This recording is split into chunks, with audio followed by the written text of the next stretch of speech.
ಮಾಧ್ಯಮಗಳು ಇವತ್ತು ಯಾವುದೇ ಕಾರಣಕ್ಕೂ ಅದೆಂಥ ಸ್ಥಿತಿ ಇರಲಿ, ಜಂತರ್ ಮಂತರ್ನಲ್ಲಿ ಹೋರಾಟ ಮಾಡ್ತಿರುವಂಥ ವಿದ್ಯಾರ್ಥಿಗಳಿಗೆ ಬೂಟು ಲಾಠಿ ಏಟು ಬಿದ್ದರೂ ಕೂಡ ಅವರನ್ನು ಧರ್ಮದ್ರೋಹಿಗಳು, ದೇಶದ್ರೋಹಿಗಳು ಅಂತ ಬಿಂಬಿಸುವ ಕೆಲಸವನ್ನು ಇವತ್ತೇನಾದರೂ ಮಾಧ್ಯಮಗಳು ಮಾಡ್ತಾ ಇದ್ರೆ, ಇಷ್ಟೆಲ್ಲ ಆದಮೇಲೂ ಕೂಡ, ಇಷ್ಟೆಲ್ಲ ಅನಾಹುತಗಳು ಆದಮೇಲೂ ಕೂಡ ನಮ್ಮನೆ ಮಕ್ಕಳು ಅವರಿಗೆ ಬೀದಿಯಲ್ಲಿ ಲಾಠಿ ಬೂಟಿ ನೆಟ್ ಕೊಡ್ತಾ ಇದ್ದಾರೆ, ರಕ್ತ ಹರಿತಾ ಇದೆ. ಆ ನೋವು ಕೂಡ ಇವರ ಮನಸ್ಸಿಗೆ ತಾಕದೆ, ಆ ಸಂಕಷ್ಟ ಕೂಡ ಇವ್ರಿಗೆ ಅರ್ಥ ಆಗದೆ, ಆಡಳಿತ ಸರ್ಕಾರವನ್ನು ವೈಭವೀಕರಿಸುವ, ಬೀದಿಯಲ್ಲಿ ನರಳುತ್ತಾ ಬಿದ್ದಂತಹ ಮಕ್ಕಳನ್ನ ವಿರೋಧಿಸುವ, ಅವರದ್ದೇ ತಪ್ಪು ಎಂದು ತೋರಿಸುವ ಕೆಲಸವನ್ನ ಮಾಧ್ಯಮಗಳು ಏನಾದರೂ ಮಾಡ್ತಾ ಇದ್ದರೆ ಅದು ಫ್ಯಾಸಿಸಮ್ನ ಒಂದು ಭಾಗ. ಜಂತರ್ ಮಂತರ್ನಲ್ಲಿ ವಿದ್ಯಾರ್ಥಿಗಳು ಪ್ರೊಟೆಸ್ಟ್ ಮಾಡಿದ್ರು, ಬೇಡಿಕೆಗಳನ್ನಿಟ್ಟರು, ಅದನ್ನು ಸರ್ಕಾರ 2 ನಿಮಿಷದಲ್ಲಿ ಕೂತ್ಕೊಂಡು ಪರಸ್ಪರ ಕೂತು ಏನರಪ್ಪ 1, 2, 3 ಬೇಡಿಕೆ ಆಯ್ತು, ಅಪ್ರೂವಲ್, ನಮ್ಮಿಂದ ದ್ರೋಹ ಆಗಿದೆ, ನಾವೇ ಮಾಡ್ತಿರೋ ಕೆಲಸ ಮಾಡಿರೋದು, ನೆಟ್ಟಿಗೆ ಒಂದು ಪರೀಕ್ಷೆ ನಡೆಸೋಕ್ಕೆ ನಮ್ಮ ಕೈಲಿ ಯೋಗ್ಯತೆ ಇರಲಿಲ್ಲ, ಆ ಯೋಗ್ಯತೆ ಇಲ್ಲದ ಒಬ್ಬ ಅಯೋಗ್ಯನ ಮನೆ ಕಳಿಸಿದ್ದೀವಿ, ಇನ್ನು ಮುಂದೆ ಹೀಗಾಗಲ್ಲ, ಯಾರ್ಯಾರು ಇದರಲ್ಲಿ ಭಾಗಿಯಾಗಿದ್ದಾರೆ ಎಲ್ಲವರನ್ನು ನಾವು ಮಟ್ಟ ಹಾಕ್ತೀವಿ, ಡೋಂಟ್ ವರಿ ಸ್ಟೂಡೆಂಟ್ಸ್, ನೀವು ನಮ್ಮನೆ ಮಕ್ಕಳು, ಈ ದೇಶದ ಭವಿಷ್ಯ ಅಂತೇಳಿ ಅವ್ರು ಬೆನ್ನು ತಟ್ಟಿ ಅಪ್ರಿಷಿಯೇಟ್ ಮಾಡಿ ಕಳಿಸಿ ಸೂಕ್ತ ಕಾನೂನು ಕ್ರಮವನ್ನು ತೆಗೆದುಕೊಂಡಿದ್ದರೆ ಪ್ರಜಾಪ್ರಭುತ್ವ. ಅದಾಗಿಲ್ಲ ಅಂದರೆ ಫ್ಯಾಸಿಸ್ಟ್ ನಮ್ಮ ದೇಶವನ್ನು ಆಳ್ತಾರೆ. ಪ್ರಜಾಪ್ರಭುತ್ವ ಇದೆಯಾ, ಫ್ಯಾಸಿಸಮ್ ಇದೆಯಾ? ಫ್ಯಾಸಿಸಮ್ ಈ ದೇಶವನ್ನು ಆಳ್ತಾ ಇದೆಯಾ, ಪ್ರಜಾಪ್ರಭುತ್ವ ಆಳ್ತಾ? ಪ್ರಜಾಪ್ರಭುತ್ವಕ್ಕೆ ಮನ್ನಣೆ ಸಿಗ್ತಾ ಇದೆಯಾ, ಅಥವಾ ಪ್ರಜಾಪ್ರಭುತ್ವ ಉಳ್ಕೊಂಡಿದೆಯಾ, ಇಲ್ಲ ಫ್ಯಾಸಿಸಮ್ ಹುಡ್ಕೊಂಡಿದೆಯಾ? ಹಲೋ ನಮಸ್ಕಾರ. ವಿದ್ಯಾರ್ಥಿಗಳಿಗೆ ಬೇರೆ ಹೊಡೆದ್ರು, ಅವರು ಸಿಕ್ಕಾಪಟ್ಟೆ ಗಲಾಟೆ ಮಾಡಿದ್ರು. ಅದಕ್ಕೆ ನಾವು ಕಾನೂನು ನಿಯಂತ್ರಣದ ನೆಪದಲ್ಲಿ ಅಥವಾ ಕಾನೂನು ನಿಯಂತ್ರಣ ಮಾಡಬೇಕು ಅಂತಾನೆ ಬೇರೆ ಚಚ್ಚಿ ಬಿಸಾಕ್ಬಿಡ್ವಿ. ಸಿವಿಲ್ ಡ್ರೆಸ್ ಅಲ್ಲಿ ಇರೋರು ಪೊಲೀಸರು, ಗೂಂಡಗಳು, ಚಡ್ಡಿಗಳು, ಸಂಘಿಗಳು, ಕಿರಾತಕರು, ಪಾಕಿಸ್ತಾನದವರು, ಅಫ್ಘಾನಿಸ್ತಾನದವರು, ತಾಲಿಬಾನ್ಗಳು, ಲಷ್ಕರ್ ಇ ತೈಬಾ, ಕಡೆಯವರು, ಜೈಷ್ ಇ ಮೊಹಮ್ಮದ್, ಟೆರರಿಸ್ಟ್ ಗ್ರೂಪ್ಗಳು, ಅದಕ್ಕೆ ಸಂಬಂಧಪಟ್ಟ ವ್ಯಕ್ತಿಗಳು ಲಾಠಿ ಹಿಡ್ಕೊಂಡಿದ್ರು ಸಿವಿಲ್ ಡ್ರೆಸ್ಸಲ್ಲಿ. ಗೊತ್ತಿಲ್ಲ ಅವರು ಸಿವಿಲ್ ಡ್ರೆಸ್ಸಲ್ಲಿರೋ ಪೊಲೀಸರು ಅಂತ ನೀವು ಹೇಳ್ತಾ ಇದ್ದೀರಿ, ಕ್ಲಾರಿಟಿ ಕೊಡಬೇಕಾಗ್ತದೆ. ಆಮೇಲೆ ಸಿವಿಲ್ ಡ್ರೆಸ್ಸಲ್ಲಿ ಅಂದರೆ ಯೂನಿಫಾರ್ಮ್ ಹಾಕದೆ ಲಾಠಿ ಹಿಡ್ಕೊಂಡು ಹೊಡೆಯಂಗೆ ಇಲ್ಲ, ಕಾನೂನು. ಇವೆಲ್ಲದ್ರ ಬಗ್ಗೆ ನಾನು ಎಕ್ಸ್ಪ್ಲೇನ್ ಮಾಡಾಯಿತು. ಡಿಸ್ಕ್ರಿಪ್ಷನಲ್ಲಿ ಕಳೆದ 2 ವಿಡಿಯೋದ ಲಿಂಕನ್ನು ಹಾಕಿರ್ತೀನಿ, ಅಲ್ಲಿ ಹೋಗಿ ಒಂದಿಷ್ಟು ವಿಚಾರಗಳು ನಿಮ್ಗೆ ಸಿಗ್ತವೆ, ನೋಡ್ಕೊಂಬನ್ನಿ. ಕಡೆಗೆ ರಾಹುಲ್ ಗಾಂಧಿ ಅಂದರೆ ಕಾಂಗ್ರೆಸ್ ಪಕ್ಷದ ವಿಪಕ್ಷ ನಾಯಕ ರಾಹುಲ್ ಗಾಂಧಿ ಅವರು ಏನಿದ್ ಕತೆ, ಸ್ಟೂಡೆಂಟ್ಗೆಲ್ಲ ಹೊಡಿತಿದ್ರಲ್ಲ, ಏನು ಕತೆ ಟ್ವೀಟ್ ಮಾಡ್ಕೊಂಡಿದ್ರು. ಕೇಜ್ರಿವಾಲ್, ಚಂದ್ರಶೇಖರ್ ರಾವಣ್ ಸೇರಿದಾಗೆ, ಪ್ರಕಾಶ್ ರಾಜ್ ಸೇರಿದಾಗೆ ಒಂದು ಸೆಲೆಬ್ರಿಟಿಗಳು, ರಾಜಕಾರಣಿಗಳೆಲ್ಲ ಪಾಪ ವಿದ್ಯಾರ್ಥಿಗಳ ಬೇಡಿಕೆಗಳು ಏನಿದ್ವು, ಆ ಆಗ್ರಹಕ್ಕೆ ಮನ್ನಣೆ ಕೊಡಬೇಕು, ಅವರ ಬೇಡಿಕೆಯನ್ನು ಈಡೇರಿಸಬೇಕು ಅಂತ ಹೇಳ್ಬಿಟ್ಟು ಮೋದಿ ಸರ್ಕಾರವನ್ನು ಒತ್ತಾಯಿಸುವಂಥ ಕೆಲಸವನ್ನು ಮಾಡ್ತೇನೆ. ಮತ್ತು ರಾಹುಲ್ ಗಾಂಧಿ ಅವರು CJP ವೇದಿಕೆಗೆ ಹೋಗಿರಲಿಲ್ಲ, ಬಟ್ ಟ್ವೀಟ್ ಮಾಡಿ ಒಂದಿಷ್ಟು ಬೆಂಬಲ ಕೊಡಬೇಕು ಅಂತ ಸರ್ಕಾರವನ್ನು ಒತ್ತಾಯ ಮಾಡ್ತಾನೆ ಇದ್ರು. ಯಾವಾಗ ಸ್ಟೂಡೆಂಟ್ಗಳ ಮೇಲೆ ಲಾಠಿ ಬೂಟಿನೇಟ್ಗಳು ಬಿದ್ದವು, ಹೆಣ್ಣು ಮಕ್ಕಳನ್ನು ಪರಮ ತುಚ್ಛವಾಗಿ ನಡೆಸಿಕೊಳ್ಳಲಾಯಿತು. ಮಕ್ಕಳಂತ ನೋಡಿದೆ, ಯಾರೋ ಒಂದಿಬ್ರು ಪೊಲೀಸರು ಒಂದು ಹೆಣ್ಣು ಮಗಳನ್ನ ಹೊಡಿಬಾರ ಜಾಗಕ್ಕೆ ಲಾಠಿಯಲ್ಲಿ ಹೊಡಿತಾರೆ. ಪಾಪ ನೋವಲ್ಲಿ ಆ ಹೆಣ್ಮಗು ಹಾಗೆ ಓಡೋಗ್ತದೆ. ಇವರಿಬ್ಬರು ನಗ್ತಾರೆ, ಆ ನಗು ನೋಡ್ಬೇಕು ಗಫರ್ಗಳದು, ಹೆಂಗೆ ನಗ್ತಾರೋ ಗೊತ್ತಾ, ವ್ಯಂಗ್ಯ, ಖುಷಿ. ಕೆಟ್ಟ ಸನ್ನೆ ಪೊಲೀಸ್ ವ್ಯವಸ್ಥೆ.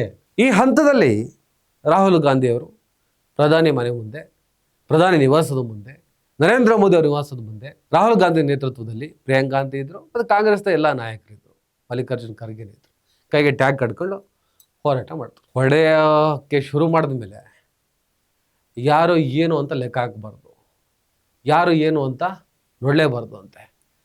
ಅದು ಫ್ಯಾಸಿಸಮ್ನ ಲಕ್ಷಣವೇ. ಪೊಲೀಸರಲ್ಲಿ ನುಗ್ತಾರೆ, ರಾಹುಲ್ ಗಾಂಧಿನ ಎತ್ತಾಕೊಂಡು ಹೋಗ್ತಾರೆ, ಬಲ ಪ್ರಯೋಗ ಮಾಡ್ತಾರೆ ಅವ್ರ ಮೇಲೆ, ಮೂಗಲ್ ರಕ್ತ ಬರ್ತದೆ. ಸದ್ಯಕ್ಕೆ ಕಾಂಗ್ರೆಸ್ ಭಾಳ ದೊಡ್ಡ ಪ್ರಮಾಣದಲ್ಲಿ ರಿಯಾಕ್ಟ್ ಆಗ್ತಿದೆ. ಕಾಂಗ್ರೆಸ್ ಜೊತೆ BJP ಈ ಥರ ಅನೇಕ ಸೆಕ್ಯುಲರ್ ಐಡಿಯಾಲಜಿ ಇರುವಂಥ ಪಕ್ಷಗಳು, ಅನೇಕ ಹೋರಾಟದ ಧ್ವನಿಗಳು ಈಗ ಅಖಾಡಕ್ಕೆ ಅಧಿಕೃತವಾಗಿ ಇಳಿದಿದ್ದಾರೆ. ಇಡೀ ದೇಶದಾದ್ಯಂತ ಹೋರಾಟ ನಡೀತಾ ಇದೆ. ವಿದ್ಯಾರ್ಥಿಗಳನ್ನ ಮುಟ್ಬೇಡ್ರಪ್ಪ, ವಿದ್ಯಾರ್ಥಿ ಚಳವಳಿಗಳೇ ಬೇರೆ. ರೈತರ ಚಳವಳಿ ಮಾಡಿದ್ರೆ ಖಲಿಸ್ತಾನಿ ಭಯೋತ್ಪಾದಕರು ಅಂತೀರಿ, ವಿದ್ಯಾರ್ಥಿಗಳು ಪ್ರೊಟೆಸ್ಟ್ ಮಾಡಿದ್ರೆ ದೇಶದ್ರೋಹದ ಕೃತ್ಯ ಅಂತೀರಿ, ಬಾಕ್ಸರ್ಗಳು ಪ್ರತಿಭಟನೆ ಮಾಡಿದ್ರೆ ಅವರು ದೇಶ ವಿರೋಧಿಗಳಂತೀರಿ. ಏನೇನೋ ನಿಮ್ಮ ಕಥೆಗಳು ಭಾಳ ಸಿಕ್ಕಾಪಟ್ಟೆ ಇದೆ. ಅದೇ ಕಂಗನ ರಾಣೌತ್ ಏನಾದರೂ ಮಾತಾಡ್ಬಿಟ್ರೆ ಝಾನ್ಸಿ ರಾಣಿ ಲಕ್ಷ್ಮೀಬಾಯಿ ಅಂತೀರಿ. ನಿಮ್ಮ ಕಥೆಗಳು ಹೇಗಿದೆ? ಈ ಥರದ ಒಂದು ವ್ಯವಸ್ಥೆ, ಈ ಥರದ ಒಂದು ಸನ್ನಿವೇಶ ನಮಗೆ ಕಾಣಿಸ್ತಾ ಇದೆ. ಕಾಣಿಸ್ತಾ ಇರೋದೇ ನಿಜ. ಆದರೆ ಫ್ಯಾಸಿಸಮ್, ಪ್ರಜಾಪ್ರಭುತ್ವ ವ್ಯವಸ್ಥೆಯಲ್ಲಿ ಫ್ಯಾಸಿಸಮ್ ಕಂಡು ಬರ್ತಾ ಇದೆ. ಪ್ರಜಾಪ್ರಭುತ್ವ ವ್ಯವಸ್ಥೆಯಲ್ಲಿ ಫ್ಯಾಸಿಸಮ್ ಆಡಳಿತದಲ್ಲಿ ನಾವು ಬದುಕ್ತಾ ಇದ್ದೀವಿ. ಫ್ಯಾಸಿಸಮ್ ಅಡಕತ್ತರೆಯಲ್ಲಿ ನಾವು ಸಿಲುಕಿದ್ದೇವೆ. ಫ್ಯಾಸಿಸಮ್ ಚಕ್ರವ್ಯೂಹದಲ್ಲಿ ನಾವು ಬಂದಿಯಾಗಿದ್ದೇವೆ ಅನ್ನೋದು ಫಿಕ್ಸ್. ಅದಕ್ಕೆ ಫ್ಯಾಸಿಸಮ್ ಮುರ್ದಾಬಾದ್ ಅಂತ ಆಗಿದೆ. ಪ್ರಜಾಪ್ರಭುತ್ವದ ಯಾವ ಲಕ್ಷಣಗಳು ಅಲ್ಲ. ಪ್ರತಿಭಟನೆ ಮಾಡಿದ್ರೆ ಅದಕ್ಕೆ ಬ್ರಿಟಿಷರೇ ಗೌರವ ಕೊಡ್ತಾ ಇದ್ರು. ಆದ್ರೆ ಈ ಪ್ರತಿಭಟನೆಗಳನ್ನ, ಮೂಲಭೂತ ಹಕ್ಕುಗಳನ್ನ, ಕೇಳುವಂತಹ ಬೇಡಿಕೆಗಳನ್ನ ಹತ್ತಿಕ್ಕುವ, ತಡೆಗಟ್ಟುವ, ನಾಶ ಮಾಡುವಂತಹ ಮಾನಸಿಕತೆ ಫ್ಯಾಸಿಸಮ್ಗೆ ಇತ್ತು. ಮುಸೋಲಿನಿ ಇದನ್ನೇ ಮಾಡ್ಕೊಂಡು ಬಂದ, ಹಿಟ್ಲರ್ ಕೂಡ ಇದನ್ನೇ ಮಾಡ್ಕೊಂಡು ಬಂದಿದ್ದು. ಹಾಗಂತ ಈಗಿರೋರ್ನ ನಾನು ಮುಸೋಲಿನಿಗೆ, ಹಿಟ್ಲರ್ಗೆ ಹೋಲಿಕೆ ಮಾಡ್ತೀನಿ ಅಂತ ಅಲ್ಲ. ಸಾಮಾಜಿಕ ಜಾಲತಾಣಗಳಲ್ಲಿ ಆ ಥರದ್ದು ಚರ್ಚೆ ನಡೀತಾ ಇದೆ. ಈಗ ಮೋದಿ ಅವ್ರನ್ನ ಹಿಟ್ಲರ್ ಮತ್ತೆ ಮುಸೋಲಿನಿಗೆ ನಾನೇನು ಹೋಲಿಕೆ ಮಾಡ್ತಾ ಇಲ್ಲ. ಆದರೆ ಈ ಫ್ಯಾಸಿಸಮ್ ಅಂದ್ರೆ ಏನು ಅನ್ನೋದನ್ನ ನಾನು ಎಕ್ಸ್ಪ್ಲೈನ್ ಮಾಡ್ತೀನಿ. ಎಕ್ಸ್ಪ್ಲೈನ್ ಮಾಡಿ ಆದಮೇಲೆ ಹಿಟ್ಲರು, ಮುಸೋಲಿನಿ ಈ ಸಾಲಿನಲ್ಲಿ ಇವ್ರುಗಳು ಸೇರ್ಕೊತಾರ, ಸೇರ್ಕೊಳ್ಳಲ್ವಾ, ತೀರ್ಮಾನ ನಿಮಗೆ ಬಿಟ್ಟಿತ್ತು. ಸದ್ಯಕ್ಕೆ ಭಾರತ ದೇಶದ ಆಡಳಿತ ವ್ಯವಸ್ಥೆ, ಸದ್ಯಕ್ಕೆ ಭಾರತದಲ್ಲಿ ನಡೀತಿರುವಂತಹ ಕೆಟ್ಟ ಸನ್ನಿವೇಶ ಫ್ಯಾಸಿಸಮ್ಗೆ ಪೂರಕವಾಗಿದೆಯಾ ಇಲ್ವಾ? ಫ್ಯಾಸಿಸಮ್ಗೆ ಪೂರಕವಾಗಿದ್ರೆ ಅಲ್ಲಿ ನೀವು ಫ್ಯಾಸಿಸಮ್ನ ನೋಡೋದೇ ಆದರೆ ಹಿಟ್ಲರು, ಮುಸೋಲಿನಿ ಜಾಗದಲ್ಲಿ ಒಂದಿಷ್ಟು ಹೆಸರುಗಳನ್ನು ನೀವು ಸೇರಿಸ್ಕೊಂಡು ಹೋಗ್ಬೋದು. ನಾನಂತೂ ಹೇಳ್ತೀನಪ್ಪ, ನಾನಿವತ್ತು ಫ್ಯಾಸಿಸಮ್ ಅಂದರೆ ಏನು ಅದನ್ನು ಎಕ್ಸ್ಪ್ಲೇನ್ ಮಾಡ್ತಾ ಬರ್ತೀನಿ. ಅದನ್ನು ನೀವು ಕೇಳಿಸ್ಕೊಳ್ಳಿ, ಆಮೇಲೆ ಕಂಪೇರ್ ಮಾಡಿ. ಹಾಗಾದ್ರೆ ಫ್ಯಾಸಿಸಮ್ ಇಲ್ಲಿ ಆಡಳಿತ ನಡೆಸ್ತಾ ಇದ್ರೆ ಪ್ರಜಾಪ್ರಭುತ್ವ ಉಳಿಸ್ಬೇಕಾಗತ್ತೆ. ಪ್ರಜಾಪ್ರಭುತ್ವ ಉಳಿದ್ರೆ ದೇಶದ ಸಂವಿಧಾನ ಉಳಿಯುತ್ತೆ.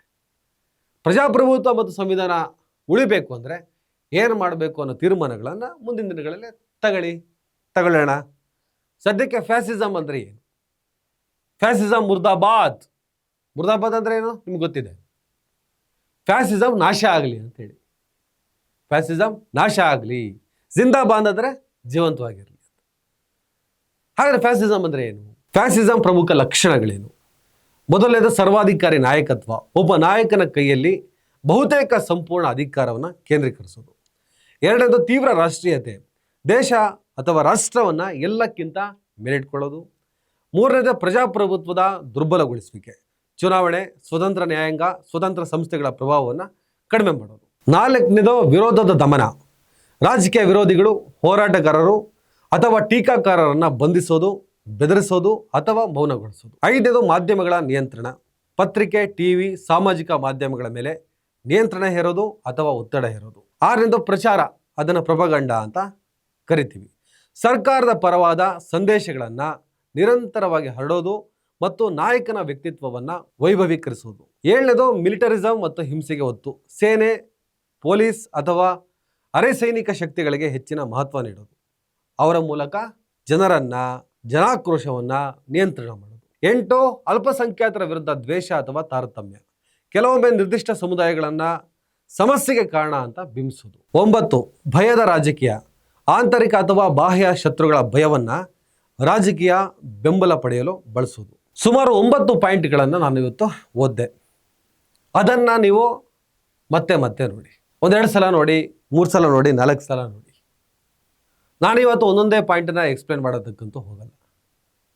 ಆ ಪಾಯಿಂಟ್ಗಳ ಪ್ರಕಾರವೇ ಈ ದೇಶದಲ್ಲಿ ಈಗ ಆಡಳಿತ ನಡೀತಾ ಇದ್ರೆ ನಿಸ್ಸಂಶಯವಾಗಿ ಇಲ್ಲಿ ಫ್ಯಾಸಿಸಮ್, ಭಾರತ ದೇಶದಲ್ಲಿ ಫ್ಯಾಸಿಸಮ್ ದಾಪುಗಾಲಿಟ್ಟಿದೆ, ಫ್ಯಾಸಿಸಮ್ ಆವರಿಸಿದೆ, ಫ್ಯಾಸಿಸಮ್ ಆಳ್ತಾ ಇದೆ ಅಂತ ಅರ್ಥ. ಈ ದೇಶದಲ್ಲಿ ಸರ್ವಾಧಿಕಾರ ಇದೆಯಾ? ವಿರೋಧಿಗಳನ್ನು ಹತ್ತಿಕ್ಕಲಾಗ್ತಿದೆಯಾ? ವಿರೋಧಿಗಳ ಧ್ವನಿಗಳನ್ನು ಮಟ್ಟ ಹಾಕ್ತಿದಾರ? ವಿಪಕ್ಷ ನಾಯಕರುಗಳ ಶಕ್ತಿಯನ್ನು ಕುಂದಿಸ್ತಿದಾರ, ಕಟ್ಟ ಹಾಕ್ತಿದಾರ? ಪ್ರಜಾಪ್ರಭುತ್ವ ವ್ಯವಸ್ಥೆಯಲ್ಲಿ ವಿರೋಧದ ಧ್ವನಿಗಳನ್ನು ಮುಗಿಸ್ತಾ ಇದ್ದಾರ? ಈ ಸರ್ಕಾರವನ್ನು ಯಾರಾದರೂ ಪ್ರಶ್ನೆ ಮಾಡಿದ್ಕೊಳ್ಳೆ ಜೈಲಿಗೆ ಕಳಿಸೋದು, ದೇಶದ್ರೋಹಿ ಅಂತ ಕರೆಯೋದು, ಧರ್ಮ ವಿರೋಧಿಗಳಂತ ಬಿಂಬಿಸೋದು.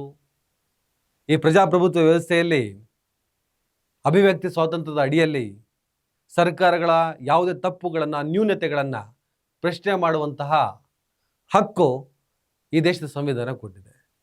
ಇವತ್ತು BJPಯನ್ನು ಅಥವಾ ಈ ದೇಶವನ್ನು ಆಳ್ತಿರುವಂತಹ ಸರ್ಕಾರವನ್ನು ಯಾರಾದರೂ ಟೀಕೆ ಮಾಡಿದ್ರೆ ಅವರಿಗೆ ಯಾವ ಪಟ್ಟವನ್ನು ಕೊಡಲಾಗುತ್ತೆ, ಯಾವ ಆರೋಪವನ್ನು ಹೊರಿಸಲಾಗುತ್ತೆ, ಯಾವ ರೀತಿಯಲ್ಲಿ ಅವರನ್ನು ನಿಯಂತ್ರಣ ಮಾಡಲಾಗುತ್ತೆ, ಯಾವ ರೀತಿಯಲ್ಲಿ ಅವ್ರನ್ನ ಮುಗಿಸಲಾಗುತ್ತೆ.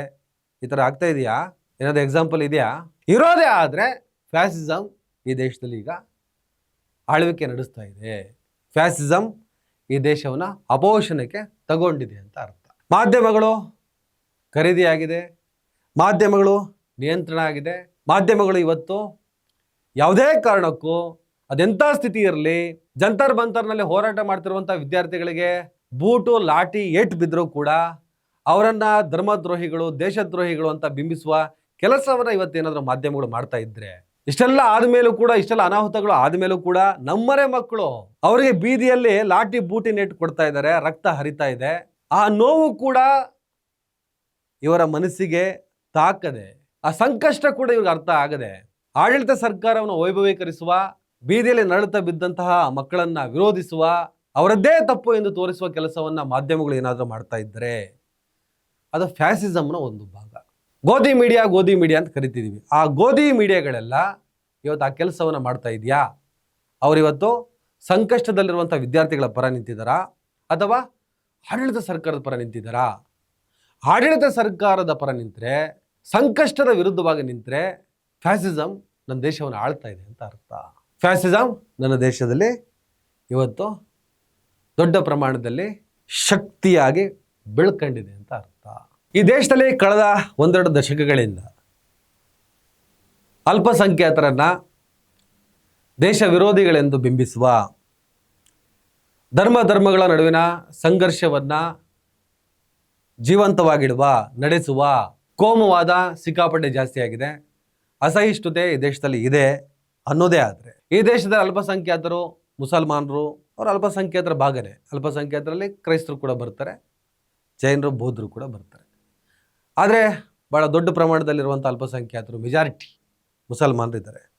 ಮುಸಲ್ಮಾನರು ಈ ದೇಶದಲ್ಲಿ ತುಂಬ ಸಂಕಷ್ಟದ ಸ್ಥಿತಿಯಲ್ಲಿ ಬದುಕ್ತಿದ್ದಾರೆ. ಈ ದೇಶದಲ್ಲಿ ಒಬ್ಬ ಮುಸಲ್ಮಾನ ಏನಾದರೂ ಮಾತಾಡಿದ್ರೆ ಅವನು ಸಂಕಷ್ಟದ ಸ್ಥಿತಿಗೆ ತಲುಪ್ತಾರೆ.